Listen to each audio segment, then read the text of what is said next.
vaxt ola, bugün akşam vaxt ola, çiçək taxıb yatana, əlləri xoşbəxt ola, qurbanım göz yaşına, deyirəm öz başına, mən çoxdan deyirəm ki, qənim sənin xoşuna. Hey, buradan sizin qafiyədən, elçilərimi düzülən, toyaq kimi sən küsməsən, toydan sonra düzələn, buradan sizin qafiyədən, elçilərimi düzülən, toyaq kimi sən küsməsən, toydan sonra düzələn.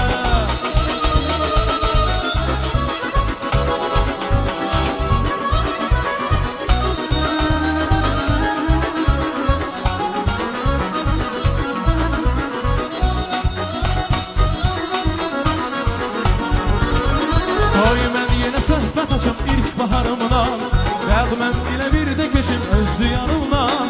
Qoy mən yenə söhbət açım ilk baharımdan, rəğmən ilə bir də keçim özdü yanımdan. Dol məhrəni buğan düz, bir düz şirvan düz, gəl gəl bir şən Azərbaycan. Hər günlər səfalıq, göy göllər şəfalıq, hər yanı gülşən Azərbaycan.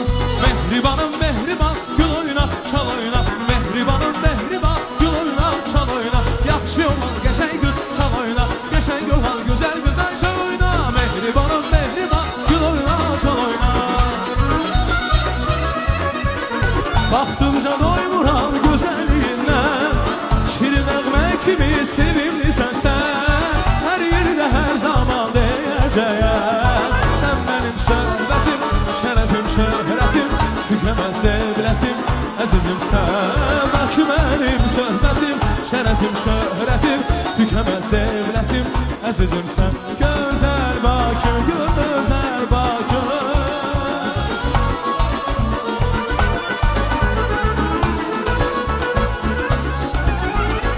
Xalqımın güllərinə gözəl necə şən keçir, ən şirin arzular ürəyimdən keçir. Çala çala bir səfər hər nəfər yurdumuzda, aman olur elma gəl şəhər yurdumuzda, yurdumda, yurdumda.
друзья, с большим удовольствием под ваши аплодисменты предоставляю слово Александру Башкевичу. Пожалуйста.